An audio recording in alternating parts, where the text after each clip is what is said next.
Olá, esse é o Viva Saudável, seu podcast para falar de saúde. Eu sou Dandara Barreto e hoje o assunto é saúde do coração. E para falar sobre esse assunto, a gente recebe aqui um expert no assunto, o Dr. Germano Lefundi. Seja muito bem-vindo ao Viva Saudável, tudo bem? Olá, Dandara, tudo bem? É um prazer estar aqui para falar sobre cardiologia, sobre coração. Pois é, as doenças cardíacas são as principais causas de morte no Brasil, segundo dados do Ministério da Saúde. São mais de 400 mortes por ano no nosso país por causa dessa doença, porque essa é uma doença que acomete tantos brasileiros. Dandara, existem alguns motivos que justificam essa situação de doença cardiovascular como a maior causa de mortalidade no Brasil e no mundo. Um dos motivos é que a população está envelhecendo e quanto maior a idade da pessoa, maior o tempo de exposição a fatores de riscos. Esse é um grande motivo. Mas, infelizmente, o mais importante, o fator mais relevante, são os nossos hábitos, que têm piorado progressivamente. A população mundial está progressivamente mais sedentária e o padrão alimentar tem ficado cada vez pior. Além disso, há uma diminuição do tempo de sono, que é um outro fator importante, e um crescimento do nível de estresse emocional. Esses são fatores muito relevantes para aumento do risco de mortalidade cardiovascular. A gente vai explorar cada um deles, mas tem um outro dado que também é bem preocupante, né?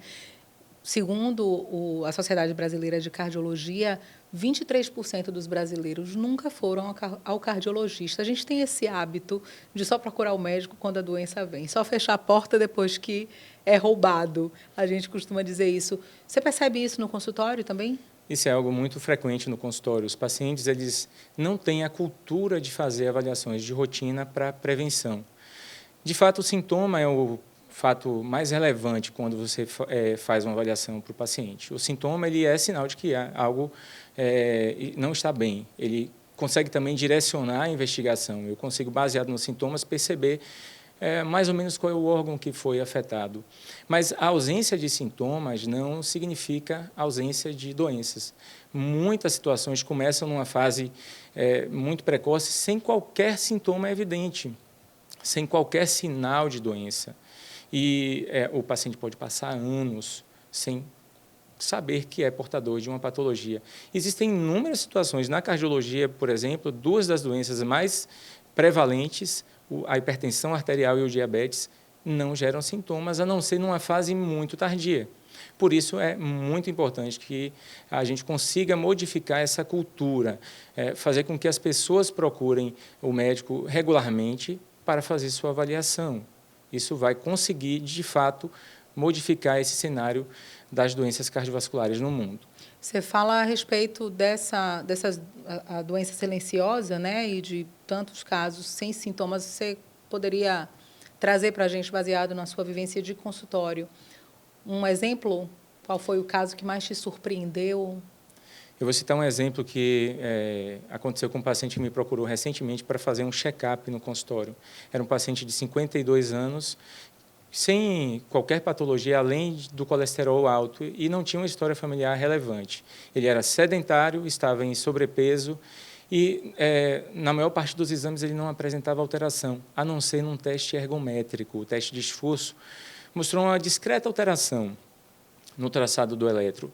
Note que ele não teve sintomas, inclusive no teste de esforço, mas esse pequeno detalhe me fez prosseguir com a investigação para uma cintilografia miocárdica e, para nossa surpresa, ele apresentava um grau de isquemia miocárdica muito significativo. Isquemia é sinal de que a irrigação sanguínea do coração não está bem. Esse paciente foi encaminhado para um cateterismo cardíaco e ele apresentava obstrução nas 3 principais artérias do coração.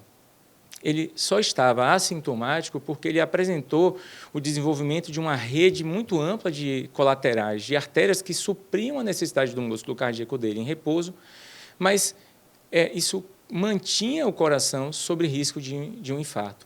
Esse paciente era um forte candidato à morte súbita e ele está hoje em programação de revascularização miocárdica. É um dos muitos exemplos que eu tenho para citar e chama a atenção para a importância do check-up. Pois é, 52 anos, né? E aí quando acontece, a gente surpreende. Meu Deus, tão jovem, morreu assim subitamente. Olha como é perigoso, né? Você não fazer o check-up, não avaliar. Doutor, você falou sobre duas coisas que eu quero abordar. Uma é o cateterismo. O que é o cateterismo? É algo simples? Ele realmente é responsável por salvar vidas de pessoas cardiopatas? O cateterismo é um exame, a coronariografia. É um exame que utiliza um catéter que é introduzido através da artéria e é progredido até próximo da artéria coronária, as artérias que irrigam o coração. O médico vai injetar contraste e ele vai conseguir identificar se há alguma artéria obstruída, realizando uma filmagem com um raio-x. É um exame dinâmico, você consegue perceber o contraste penetrando nas artérias e consegue identificar exatamente o ponto de obstrução. E, através do cateterismo, nós conseguimos, Dandara, assim, salvar vidas, porque nós podemos executar o procedimento de angioplastia, que é a desobstrução dessa artéria. Então, é algo muito relevante, tanto para o diagnóstico quanto para o tratamento do paciente. Essa é uma pergunta interessante, porque muitos pacientes desconhecem o exame e ficam apavorados quando tem indicação. Não é um exame corriqueiro, porque é um exame invasivo, mas ele tem o seu papel. E é muito simples. O médico vai puncionar uma artéria no braço e a progressão do catéter vai ser toda realizada através da artéria. Não há cortes, é um exame seguro, mas não é um exame de rotina. É um exame que tem um papel um pouco mais adiante na investigação, quando já há alguma evidência clara de adoecimento. Outro ponto que o senhor falou e que eu acho que é uma dúvida de muita gente é o tal do colesterol. Tem o colesterol bom, tem o colesterol ruim, é ele que é responsável por esse entupimento, como é? Que aí a gente já vai entrar em outro assunto que o senhor também mencionou, que é a questão dos bons hábitos alimentares, né? Como é que a gente identifica e trata uma vez que o colesterol já está lá em cima? Colesterol é um dos itens mais polêmicos na cardiologia. A polêmica é porque o colesterol está envolvido na síntese de hormônios, que são importantes para o nosso corpo, e é também o tijolinho que constitui as nossas células, né? Então, é algo relevante, mas a cardiologia trata do colesterol circulante, que é um fator de risco. E como é que a cardiologia define quais são os fatores de riscos? Baseado em estudos, nós detectamos uma associação clara entre a evidência de uma doença como o colesterol, a elevação de pressão arterial, de diabetes e a maior ocorrência de doença. E eu defino claramente que é um fator de risco quando eu reduzo aquele fator e há, consequentemente, redução no adoecimento cardiovascular. Para focar no colesterol, o colesterol é consagradamente um fator de risco, porque quando ele está elevado na circulação sanguínea, há uma maior ocorrência de mortalidade e adoecimento cardiovascular. E quando eu reduzo o nível, eu diminuo a ocorrência, por exemplo, de infarto e de AVC. Então, é algo polêmico, mas é importante que os pacientes compreendam que uma coisa é o colesterol que minha célula sintetiza para fazer o hormônio. Outra é aquele colesterol que vai ser utilizado, que vai cair na corrente sanguínea e não vai ter uma utilização muito clara, ele está apenas elevado por fatores genéticos. Isso sim está relacionado com a ocorrência de obstruções. E por que isso acontece? Uma situação multifatorial que vai gerar a deposição de colesterol na parede da artéria e progressivamente vai causar um estreitamento da artéria.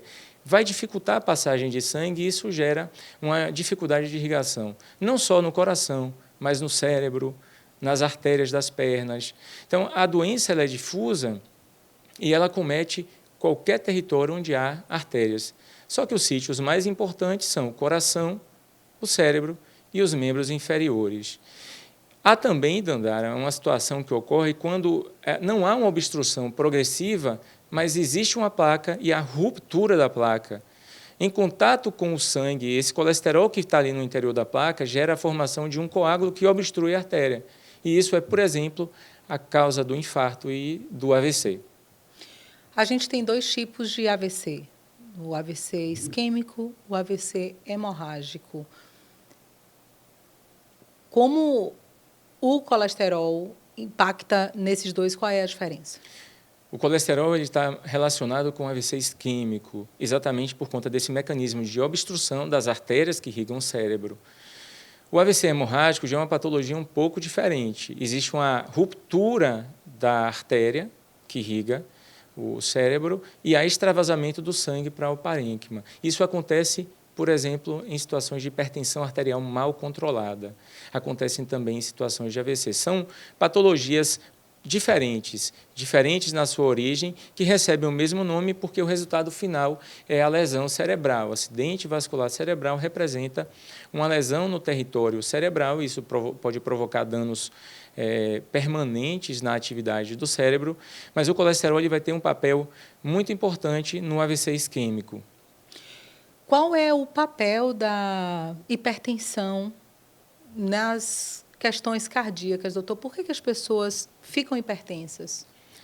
Hipertensão é uma doença que não tem uma etiologia muito bem definida. O que nós sabemos é que a elevação dos níveis de pressão arterial ocorre de maneira sustentada e isso vai estar associado a um risco maior de adoecimento, como infarto, AVC, desenvolvimento de insuficiência cardíaca.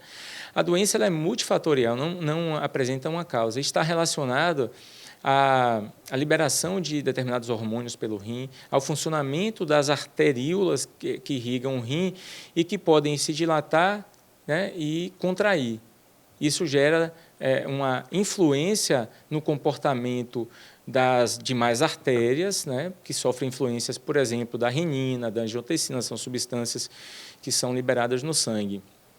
O que caracteriza a hipertensão arterial é uma elevação sustentada da pressão arterial. Eu defino que o nível normal de pressão arterial para uma pessoa é até 12/8. O nível de pressão definido como normal ótimo é até 12/8. A partir de 14/9, eu já defino que aquilo é hipertensão arterial, exatamente por conta de uma maior associação com mortalidade. Não basta ter uma elevação pontual da pressão, é preciso que aquela pressão esteja alta, é como se eu mudasse o meu nível de pressão. A pressão normal está variando num determinado patamar e o hipertenso ele está flutuando um pouco mais acima. É importante esclarecer que fator de grande medo nos pacientes, né? A pressão arterial ela varia mesmo. Eu não necessariamente ficarei com a minha pressão o tempo inteiro em 12/8. Numa situação de esforço físico, é fisiologicamente normal que a pressão arterial fique elevada. Isso acontece também em situações de estresse, dor. A pressão arterial vai apresentar uma leve alteração, mas ela vai voltar para aquele patamar anterior, diferente do hipertenso. E essa elevação sustentada que aumenta o risco de lesão vascular. É lesão mesmo, vai ocorrendo uma corrosão das artérias, isso vai favorecendo esse processo de aterosclerose, que gera deposição de colesterol na parede arterial, e o mecanismo pelo qual a pressão arterial promove AVC e infarto é semelhante àquele que eu mencionei para o colesterol. Mas eu falei do AVC hemorrágico, e por que a hipertensão está associada? Porque ela gera uma fragilidade dos capilares cerebrais, e a ruptura desses capilares vai gerar sangramento. Então, é muito importante que as pessoas compreendam o que é a hipertensão e tratem-na adequadamente, porque é uma doença muito prevalente, a grosso modo 40% das pessoas no mundo são portadores de hipertensão e uma grande maioria nem sequer sabe que é hipertenso. E o mais dramático, aqueles que sabem não fazem uso regular da medicação, não aferem a pressão para constatar se o controle está satisfatório ou não. Então, nós precisamos mudar esse cenário, educando os pacientes, conscientizando sobre o que é a doença. Já que a gente está falando sobre comorbidade, uma outra comorbidade muito comum é a diabetes, né? Qual é a relação da diabetes com doenças cardiovasculares? Diabetes mellitus pode ser considerada uma doença inflamatória vascular, porque ela cursa com elevação de glicose no sangue, como resultado final de uma resistência maior à ação da insulina nos músculos e no fígado. A glicose ela tem dificuldade de entrar no músculo e fígado, que são grandes processadores de glicose, que é o grande combustível que nosso corpo tem. Essa glicose circulando ali no sangue vai promover a inflamação dos vasos, das artérias, e esse processo vai também promover a aterosclerose, deposição de colesterol no interior da parede do vaso. Isso vai ter como via final infarto, AVC, doença renal, doença ocular, retinopatia diabética é uma grande causa de cegueira no mundo por conta do acometimento dos vasos e lesão dos nervos. O paciente diabético está suscetível à neuropatia diabética, exatamente por conta dessa capacidade inflamatória que a glicose tem. E um dado importante, a doença silenciosa. Os sintomas que classicamente são atribuídos à diabetes ocorrem numa fase mais tardia, quando a lesão já aconteceu. E retinopatia, nefropatia, que é a lesão do rim, e a lesão do nervo, ela vai ocorrer numa fase bem mais precoce do que a doença cardiovascular e a doença cerebrovascular, o infarto e o AVC, que ocorrem numa fase mais tardia e precisam de um tempo mais longo de evolução.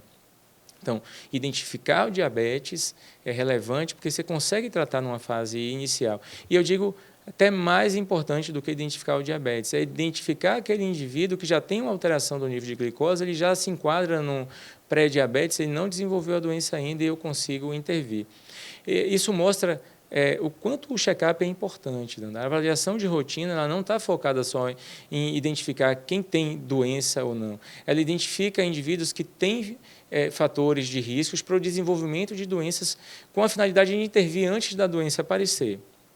Diante desse dado, né, tão grande de pessoas que não procuram o cardiologista, que esperam os sintomas aparecerem, o que é que a gente pode trazer de dicas para quem está nos assistindo, para quem está nos ouvindo, para os sinais, né? Já que não é alguém com o hábito do check-up? Quais são os sinais de alerta, de dizer está na hora de eu procurar um cardiologista? Qualquer sintoma deve ser um sinal de alerta. E quando a gente fala de cardiologia, palpitação, dor no peito, falta de ar, são sinais bem clássicos. Mas se você está apresentando, por exemplo, uma fadiga, aquele cansaço, se você percebe uma diminuição na capacidade de executar esforço no seu dia a dia, isso também pode ser um sinal. Tontura pode eventualmente ser um sinal. Mas eu repito, Dandara, não dá para esperar o sinal, que muitas vezes é muito tênue. E nós temos nos deparado cada vez mais com situações em que há morte súbita. O indivíduo ele não apresentava nenhum sinal de doença e morreu subitamente. Essa é uma situação dramática e indesejável para qualquer ser humano. E a ideia de fazer avaliação sem ter queixas é identificar indivíduos suscetíveis a um evento de morte súbita. E existem inúmeras doenças que não, infarto e AVC, diabetes, hipertensão, colesterol alto, que podem ser identificadas numa avaliação de rotina. Existem doenças genéticas que estão associadas a uma maior mortalidade cardiovascular e, quando identificadas, recebem um tratamento específico para evitar danos maiores. Então, eu luto para criar a cultura da avaliação de rotina, porque o sintoma já é uma evidência de algo mais avançado. Em todos os aspectos da saúde, né, doutor? Isso é importante, não apenas na cardiologia. Em todos os aspectos. Nós estamos falando muito do coração, mas isso vale para todas as áreas. Sintoma em qualquer região ele deve motivar o paciente a procurar o médico e o quanto antes, porque também não é infrequente os pacientes lidarem com sintomas pequenos e eles vão retardando a ida ao médico, a doença vai avançando e quando ele chega no profissional de qualquer área, o diagnóstico já é tardio. Isso dificulta o tratamento. Em algumas situações impede a realização de um tratamento curativo. Doutor, a gente falou das causas. Vamos falar, então, da prevenção? Aquela tríade do bem-estar que o senhor já mencionou, uma boa noite de sono, uma alimentação saudável, hábitos de exercícios físicos. Vamos por partes. Qual é o papel do sono na saúde do coração, na saúde do indivíduo como um todo? Dandara, observe que você citou 3 coisas que são muito simples e, ao mesmo tempo, difíceis para poder mudar. Vamos começar pelo sono. O sono é extremamente importante e, ao longo da história da humanidade, houve uma redução do tempo de sono. Primeiro porque surgiu a energia elétrica e isso nos trouxe a oportunidade de permanecer acordados por mais tempo. O tempo de sono hoje é muito curto. Em média, a maioria das pessoas dormem 6 horas ou menos. Quando o ideal é 8, Quando o ideal varia entre 7 a 9 horas. Tem um estudo recente que mostrou que o sono ideal está entre 7 a 9 horas. Não basta também apenas dormir esse tempo, é preciso que esse sono tenha qualidade. Seja de qualidade. Então, além da redução do tempo de sono, houve uma piora na qualidade. Por quê? As pessoas dormem muito ansiosas, muito preocupadas, têm horário para acordar, existem ruídos que interferem. Tem demandas no dia seguinte, que às vezes não deixa nem a gente dormir, né? Exato. Vem a famosa insônia. Você termina o dia com determinadas obrigações domésticas, precisa cumprir tudo que você tem ali para fazer no dia, sobra um tempinho ali de sono, um tempo muito curto para o seu sono, e você tem que acordar no dia seguinte e não dorme preocupado com o que vai fazer, a famosa ansiedade, né? Viver no futuro. Aguenta aí que a gente vai falar dela já já, porque ela se confunde muito com sintomas cardíacos, né? Isso, exatamente. Então, focando no sono, como é que a gente pode melhorar isso? Primeiro, entender que eu preciso programar meu dia baseado nisso. Eu preciso tentar definir, por exemplo, 7 horas de sono. Defino o meu horário de acordar e, a partir daí, vou definir o meu horário de dormir. E por que isso é importante? Porque, na prática, as pessoas reclamam que têm diversas obrigações e que é isso que rouba-lhes o tempo de sono, mas, na verdade, elas desperdiçam um tempo precioso com algo que eles encaram como entretenimento e, na verdade, não é. Aí a gente está falando do tal do celular, né? Hoje, quando a gente vem para a modernidade, quem é que não falou, meu Deus, eu podia já estar dormindo e estou aqui olhando o videozinho, olhando o WhatsApp. Qual a importância da gente delimitar esse limite, até por conta do que a gente consome, né? Estamos vivendo um momento de notícias muito ruins.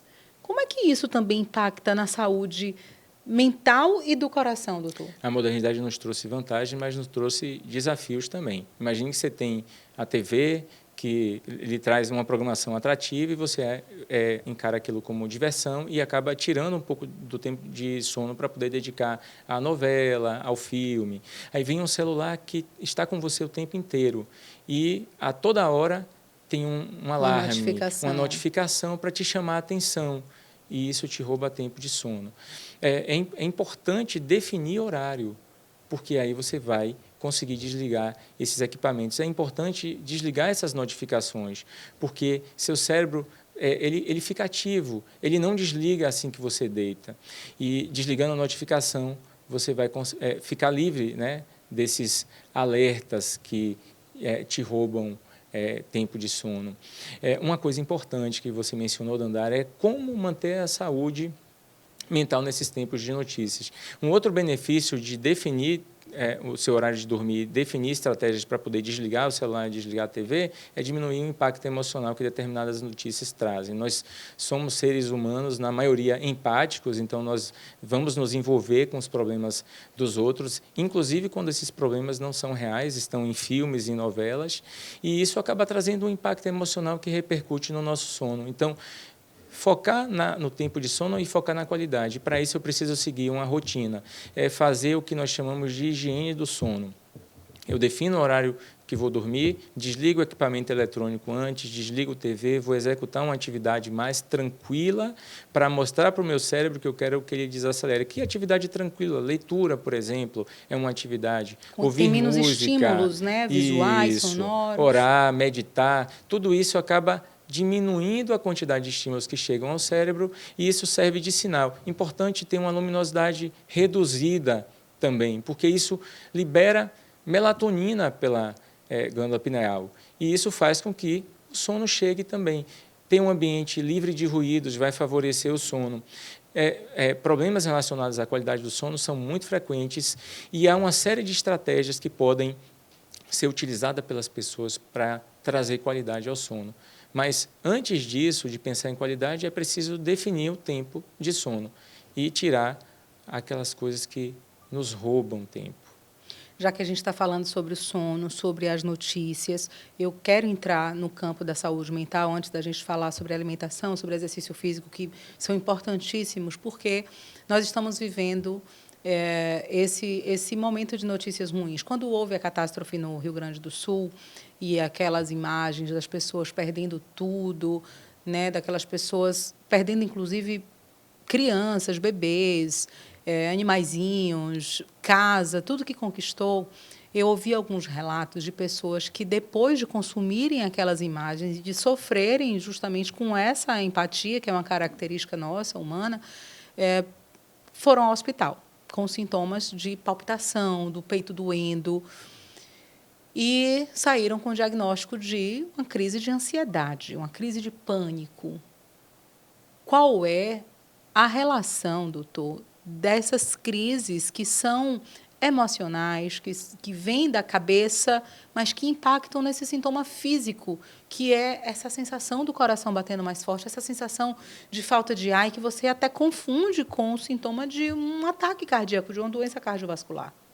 Leonardo, estresse é definido já como um fator de risco não convencional. Nós temos alguns fatores de riscos clássicos e estresse está elencado também entre alguns fatores de riscos mais recentemente detectados. O que é o estresse? E o estresse é uma reação que seu organismo tem frente a determinados estímulos. E é algo que é positivo, não é negativo. Imagine que você está diante de uma situação difícil e tem que tomar as seguintes decisões: enfrentar ou fugir, porque você está diante de uma situação que lhe ameaça a vida. Isso vai gerar uma reação de estresse que vai lhe permitir tomar essa decisão. Aumenta a sua pressão sanguínea, aumenta seus batimentos, consequentemente, seus músculos recebem mais sangue e isso permite com que você tenha uma reação. Aquele friozinho na barriga representa a constricção, o fechamento dos vasos do intestino para direcionar o fluxo de sangue para onde ele é útil naquele momento, para os músculos. Então, é algo positivo. O problema é quando ele vira crônico, que é esse estresse que nós vivenciamos todos os dias. Você acorda, você está correndo contra o tempo, o relógio está te pressionando, você sai, se depara com aquele trânsito carregado, e aí as situações se repetem dia a dia. E como se não bastasse as coisas que acontecem no seu dia, você é bombardeado o tempo todo por notícias ruins no seu WhatsApp, no Instagram, na TV, no jornal. E se você assiste aquilo o dia inteiro, imagine como é que seu corpo fica. Fica cansado, porque estresse gera um desgaste físico. E qual é a relação do estresse, do fator emocional com a parte cardíaca? Além de ser um fator de risco, o nosso emocional tem uma relação muito grande com o coração, porque há um entrelaço muito grande entre o cérebro, que é a origem das nossas emoções, e o coração. E essa interação acontece através da liberação de hormônios na corrente sanguínea, a adrenalina é o mais famoso, mas também através de um nervo chamado nervo vago, que vai promover a maior parte dessas reações. Quando você está com medo, por exemplo, que é uma emoção conhecida de todos nós, uma emoção muito comum, sua boca fica seca, dá frio na barriga, você sente aquele aperto no peito, pode sentir falta de ar. São situações que são comandadas pelo nervo vago. O coração ele vai acelerar, ele vai bombear mais rápido. E o que é que acontece com o estresse? Uma reação muito parecida. Então, você tem um evento estressor, que pode ser presencial ou à distância, como essa situação da tragédia do Rio Grande do Sul, e você tem reações que promovem a elevação de pressão, frequência cardíaca, pode ter falta de ar. E existe uma situação que é a crise de pânico, o transtorno de ansiedade, que traz sintomas muito mais exacerbados. Você tem um excesso de reação sem um evento real acontecendo com você, mas as reações são verdadeiras. Seu coração vai acelerar, sua pressão vai subir, sua boca vai ficar seca, sua barriga vai sentir frio, e aquilo é muito real para o paciente. Primeira coisa é que nós não podemos negligenciar os sintomas e o paciente precisa ser avaliado para afastar a possibilidade de alguma doença coexistindo. O fato de eu ter passado por uma situação de estresse não vai automaticamente confirmar um transtorno de ansiedade como causa dos meus sintomas. Eu preciso fazer uma avaliação para excluir doença. A partir do momento que eu não detecto nenhuma alteração orgânica, eu posso atribuir ao fator emocional. E, gente, isso é muito importante. Os sintomas são reais. O que o paciente está apresentando ali não é algo passível de controle apenas, né, meditando naquele momento, apenas tendo a consciência de que não é nada.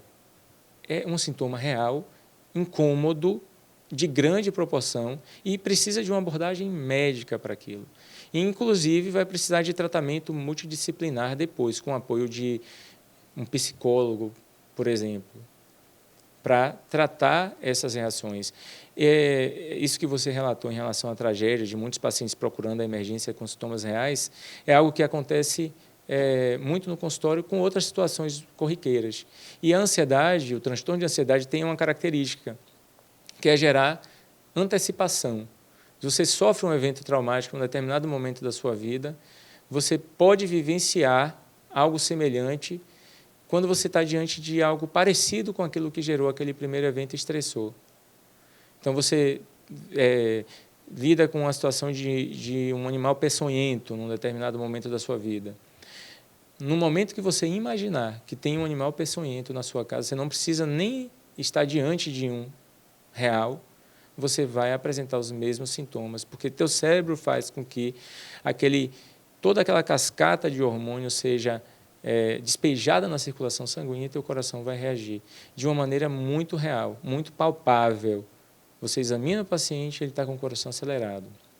Então, não dá para negligenciar, primeiro, a possibilidade de doença associada, nem é possível menosprezar o sintoma daquela pessoa, que é uma coisa muito comum. Não é nada demais, você está só ansioso, deixe de bobagem, né, fique tranquilo.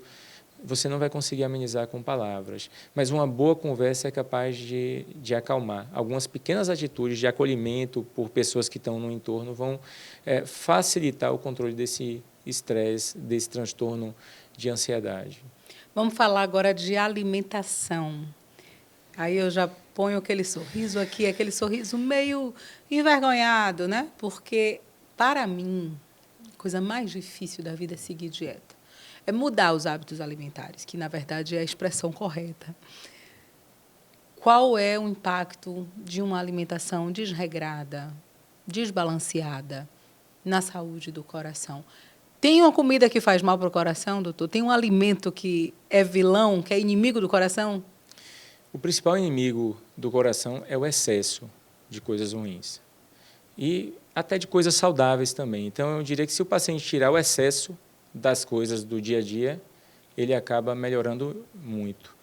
Nós somos despejados nesse mundo, Dandara, né? Nós somos paridos nesse mundo e entramos numa determinada família e seguimos aqueles hábitos. Nossos hábitos se modificam muito poucos ao longo da nossa vida. Nós vamos, obviamente, sofrer influências não só dos nossos familiares, mas vamos sofrer influências dos nossos amigos, do convívio, do nosso ciclo social. Vamos sofrer também assédio da mídia, que nos oferta uma série de guloseimas aí o tempo inteiro. Mas nós sedimentamos hábitos. E o grande desafio, quando você fala de seguir dieta, está muito relacionado com a nossa disponibilidade para mudar. Nós encaramos aquilo como a grande verdade, né? Bom, meu padrão alimentar é o que é correto e eu não abro mão disso. E nós ficamos pouco disponíveis para experimentar coisas novas. E nosso cérebro foi condicionado para gostar de gordura e de carboidrato, duas fontes muito comuns de energia.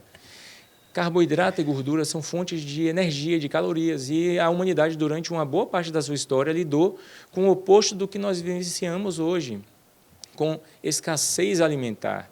Durante muito tempo, esse foi o grande problema da humanidade. E aí a gente vai fazer uma viagem no tempo para entender por que é que hoje é tão difícil. Na verdade, lá atrás, a gente tinha um outro estilo de vida e me parece que tem um chip, uma memória, dentro aqui desses corpos que não nos permitem nos adaptarmos completamente ao estilo de vida que a gente vive hoje, né, doutor? Vamos fazer aquela viagem no tempo? Eu acho que nós podemos recorrer a Darwin para poder explicar, né? Porque a seleção natural, ela com certeza atuou e nos selecionou dessa forma. Aqueles indivíduos que não tinham capacidade de fazer reserva de energia, e reserva de energia é acúmulo de tecido adiposo, de gordura, eles não sobreviviam, porque existia escassez alimentar e você não tinha a capacidade de se alimentar o tempo inteiro.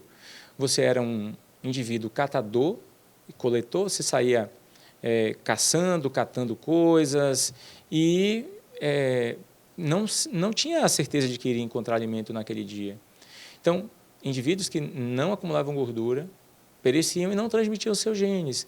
Então, a genética explica boa parte do que nós vivenciamos hoje. Nós somos geneticamente selecionados para acumular energia.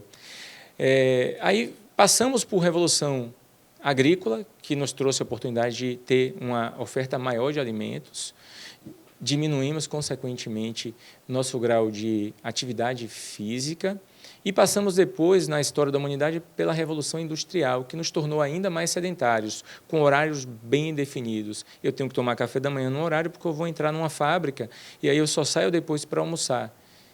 Então, eu acabo comendo. E a qualidade nutricional desses alimentos caiu muito. Eu comecei a ter uma pobreza alimentar, até porque a agricultura selecionou determinados tipos de alimentos, esquecendo outros, deixando outros de escanteio. Então, nós reunimos uma capacidade muito grande para acumular gordura, por conta de um componente genético, e a nossa sociedade trouxe outro componente, que é a oferta abundante de calorias com as quais nós lidamos hoje. Então, são grandes tentações. E como ultrapassar essa barreira, como mudar o estilo de vida, que é algo importante, porque tem muita gente fazendo dieta, muita gente indo para a academia, mas não fazem uma mudança concreta do seu estilo de vida. E esse é o grande segredo, mudar estilo de vida. Existe uma série de estratégias para você estar implementando isso no seu dia a dia. E falando da dieta, que é o grande desafio da maioria das pessoas, se você cortar o excesso de tudo que você consome, você vai conseguir ter uma redução do seu aporte calórico no dia. Isso já traz um grande benefício. Além de diminuir a quantidade do que você come, selecionar melhor os alimentos que você come também vai proporcionar benefício. Porque quando eu escolho, aumento o consumo, por exemplo, de frutas e verduras, eu tenho um alimento que tem uma qualidade nutricional melhor e uma quantidade de calorias menor quando comparado, por exemplo, com fast food. É o famoso descasque mais e desembale menos. Isso. A ideia é realmente fugir dos alimentos ultraprocessados, industrializados e dar atenção a esse lema, descascar mais, é muito relevante para a saúde. E, inclusive, preparar seus alimentos traz um grande benefício, porque você consome alimentos com uma quantidade menor de conservantes, de produtos para aumentar. A indústria alimentícia trouxe uma série de vantagens. Seguramente nós evoluímos como seres humanos porque vencemos essa barreira do aporte calórico, né? Da dificuldade de obter alimento. Nós saímos de uma situação em que a fome matava para uma situação oposta. Mas só que agora a gente tem que desenvolver estratégias para lidar com esse excesso. E uma estratégia muito importante é melhorar a qualidade daquilo que nós consumimos com essas situações aí de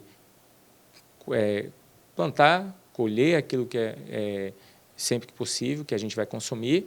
Quando não é possível, porque nem todo mundo tem essa possibilidade, fazer o nosso próprio alimento, preparar nosso almoço, por exemplo, quando isso não é possível, escolher aqueles produtos que estão lá na prateleira do supermercado, mas que sofrem uma intervenção menor, porque eu tenho produtos que você não consegue nem identificar a origem, estão lá num saquinho, tem um aroma artificial e você não consegue ter ideia do que foi baseado no que ele foi feito. É importante, por exemplo, estar atento ao rótulo. Quando você compara, por exemplo, um refrigerante e um suco de caixinha, é mais ou menos como trocar 6 por meia dúzia. A quantidade de açúcar é muito grande nos dois produtos. E o suco de caixinha não é suco, é um néctar. É uma mistura de uma pequena quantidade de suco, de uva, por exemplo, com uma quantidade maior de suco de maçã, que é muito utilizada pela indústria, e a maior parte é água com açúcar. E corante. E corante, e conservantes, e produtos químicos. Então, dá para você fazer pequenas intervenções fazendo o seu suco, ou melhor ainda, consumindo a fruta. Então, são pequenas modificações que vão se sedimentando ao longo do tempo, mas é preciso ter a cabeça aberta para a mudança. Enquanto eu estiver convicto de que eu não ganho nada mudando, que é melhor para mim comer a feijoada, a buchada, a rabada todo dia, eu não vou evoluir. É preciso quebrar alguns paradigmas para que haja uma mudança concreta de hábito alimentar.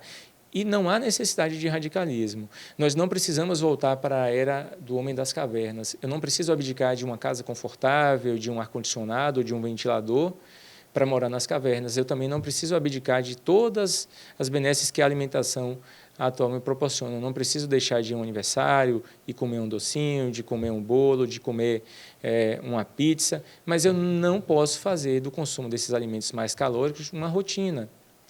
Eu mantenho minha alimentação saudável e vou usufruir esporadicamente dessas guloseimas, mas eu não posso fazer disso o meu dia a dia. Já que os nossos ancestrais nos impuseram esse sedentarismo e essa evolução desse aporte calórico, o jeito é imitá-los no gasto calórico, no gasto energético. Afinal de contas, eles se movimentavam muito até para ir em busca do seu próprio alimento. Vamos falar da atividade física, então? Vamos. Qual é o papel dela, doutor? Tem um tempo ideal para que a gente possa correr atrás desse prejuízo, dessa vida sedentária? Um número mágico para servir de parâmetro é 150 minutos de atividade física moderada por semana. É um número mágico que foi definido em estudos que compararam pessoas que executavam esse grau de atividade física com aquelas que tinham um grau inferior ou eram sedentários. E há uma diferença de evolução. Então, gravem esse número, 150 minutos de atividade física por semana. Qualquer atividade física. Há uma diferença entre atividade e exercício. Exercício é aquela atividade física organizada, que você pratica na academia, que você faz lá na natação, né, na corrida, no pedal. Exercício é o que você faz no seu dia a dia. É o que você caminha lá no seu trabalho para resolver as coisas, é o que você executa dentro da sua casa, as atividades domésticas, as atividades recreativas, né, que você executa com seus filhos, tudo isso conta como uma atividade física. Só que a humanidade está tão sedentária que é preciso tentar atingir um nível maior de atividade física. E você consegue fazer isso de uma maneira prazerosa. Muitos pacientes encaram o exercício como um castigo. Bom, o médico já me falou que eu tenho que ir para a academia, eu não detesto a academia, não vou, não consigo fazer. Existem inúmeras modalidades para que você escolha. Testa, não gostou de uma modalidade, vai implementando outra. E nós precisamos lidar com os desafios da vida moderna. Nós temos uma escassez de tempo real. Nós temos que trabalhar, nós temos que dedicar nosso tempo às atividades domésticas, à criação de nossos filhos, e isso reserva um tempo escasso para a atividade física. Mas você precisa pensar no benefício que isso vai trazer para a sua vida. Nós fomos despejados no mundo, começamos uma caminhada. A todo momento existem bifurcações, né? Eu estou trilhando uma estrada, mas eu tenho a possibilidade de escolher novos caminhos. E se eu estou diante de um alerta, por exemplo, do médico, de que eu posso seguir esse caminho aqui, eu vou ter uma evolução melhor, vou ter um caminho mais confortável para seguir, eu preciso dar ouvidos. Poucos de nós nos preocupamos com o nosso futuro. E o nosso futuro, eu não estou falando de finanças, eu não estou falando de que bem eu terei. Eu estou mencionando o que nós seremos quando envelhecermos. Você já parou para pensar sobre como você estará quando envelhecer? Como é que você quer estar quando envelhecer? E está se preparando para isso, porque não basta imaginar aquele cenário maravilhoso de que você será uma mulher, um homem, né, idoso, mais uma vovozinha, ativo, cuidando dos netinhos. né? Mais ativo. Imagine, não dá para você simplesmente ficar imaginando cenário sem fazer por merecer. O que é que você está fazendo para proporcionar essa evolução? Você está pensando na sua mobilidade futura? Você já parou para analisar que fazer atividade física, musculação, pilates, por exemplo, vai te proporcionar músculos para poder levantar de uma cadeira sem precisar do auxílio de alguém? Isso se reflete na sua autonomia. Envelhecer faz parte do processo da vida, é algo importante. Só envelhece quem vive muito, e viver é bom. Mas é preciso parar para enxergar um pouquinho como você quer estar quando esse momento da sua velhice chegar e começar a planejar isso agora. É investir em poupança muscular, são os investimentos musculares que você precisa fazer. É investir na sua capacidade aeróbica, na capacidade de executar esforço físico, porque à medida que nós envelhecemos, nós entramos num processo de diminuição de massa muscular. Existe um processo de sarcopenia que vai reduzindo a massa muscular, e músculo é importante, não só para proteger nossas articulações, mas para nos movimentarmos. E se eu não parar para ter essa reserva, como eu estarei no futuro? Em uma cadeira de rodas, dependendo de uma bengala, de uma muleta ou em cima de uma cama. Então, esse é o momento. Com pequenas intervenções, pequenas modificações no nosso estilo de vida, focando no componente alimentar, sem radicalismo, no componente atividade física e no sono, 3 pilares muito simples de modificar, nós vamos colher benefícios amplos e duradouros. Para a vida inteira. Para a vida inteira. E é um investimento que compensa.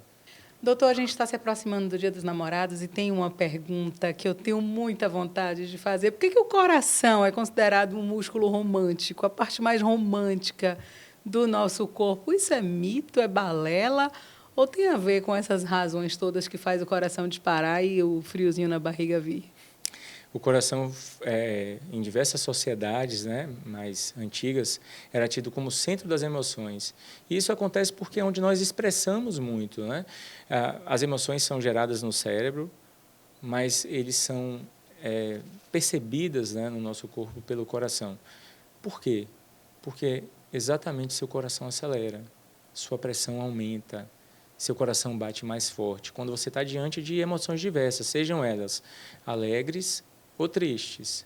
E isso acontece exatamente porque é uma interação muito significativa entre o cérebro e o coração, com liberação de hormônios, de catecolaminas, adrenalina e pela interação através do nervo vago.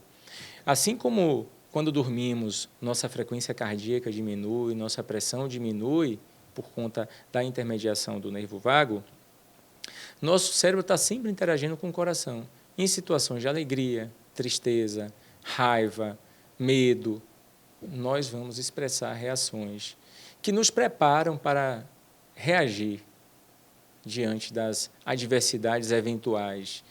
E isso é muito importante, porque além dessa questão romântica, né? Você está sofrendo por amor, você sente dor no peito. A pergunta próxima era essa. É possível morrer de amor? Porque quando sofre uma desilusão amorosa, aquele aperto no peito, dá a impressão que a gente vai morrer do coração. Alguém morre de tristeza, de amor? Além dessa sensação romântica, daquela expectativa, ansiedade, que vai também se expressar por dor, né? Pelo coração que bate vazio, o coração também pode ter consequências reais, né? Pode ter lesão por conta das emoções.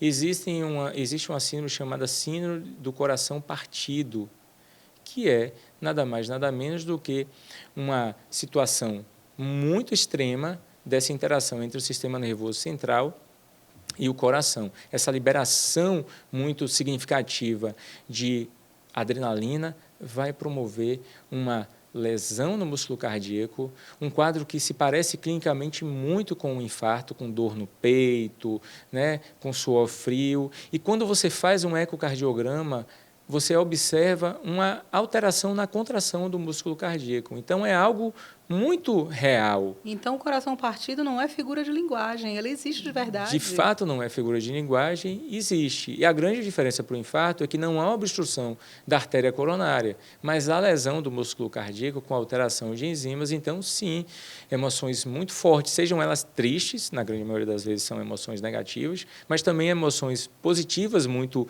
intensas podem gerar um dano ao músculo cardíaco a ponto de gerar, infelizmente, o óbito. Mas, felizmente, na grande maioria das vezes, a situação fica na parte romântica, nós vamos sofrer de amor, nós vamos sofrer, né, de tristeza, isso vai doer muito, mas vai parar por aí, sem qualquer consequência negativa, porque, se Deus quiser, será algo passageiro. Então, vamos ter responsabilidade afetiva. A gente faz o povo sofrer, não, que o coração parte de verdade. Doutor Germano, o inverno também está se aproximando e, com o inverno, as pessoas tendem a ter mais ataques cardíacos, segundo o estudo também da Sociedade Brasileira de Cardiologia. Por que isso acontece? O frio ele gera uma vasoconstricção, um fechamento dos vasos da pele, o que aumenta a resistência vascular e tende a aumentar a pressão arterial. E isso acaba aumentando o risco de doença cardiovascular, mas principalmente naquelas pessoas que já estão suscetíveis, que já são portadores de alguma situação patológica, portadores de hipertensão mal controlada, de diabetes. O frio, principalmente o frio mais extremo, pode contribuir para o desencadeamento de alguma condição clínica, como infarto. Então, é algo importante para que as pessoas se protejam quando estiverem diante de um frio. Lembrar que o nosso friozinho aqui, ele não é tão intenso a ponto de gerar essas situações, mas existem determinadas regiões que sofrem muito com baixas temperaturas e é importante que as pessoas adotem cuidados como aquecer extremidades, principalmente, mãos, né, orelha, que são regiões que acabam sofrendo um pouquinho mais para minimizar as consequências negativas do frio. Esse foi o Viva Saudável. São tantas questões quando o assunto é saúde do coração que a gente passaria aqui, olha, 2 horas, mais 2 horas batendo papo, mas chegou ao fim. Doutor Germano, quero te agradecer por ter vindo aqui, por ter esclarecido essas dúvidas. Espero que todo mundo que assista lembre de cuidar da saúde. Quero te pedir que deixe um recado final para quem está nos assistindo. Galera, foi um prazer estar batendo esse papo aqui contigo, trazendo tanta informação útil, sem dúvidas, para todas as pessoas.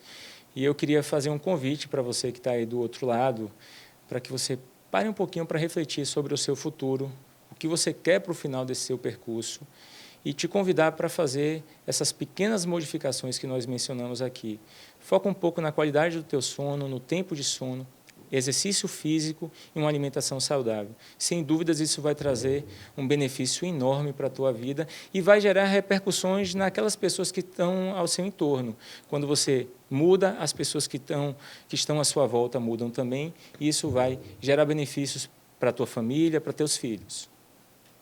Procure o cardiologista. A gente vai ficando por aqui. Um beijo e até o próximo episódio. Até mais.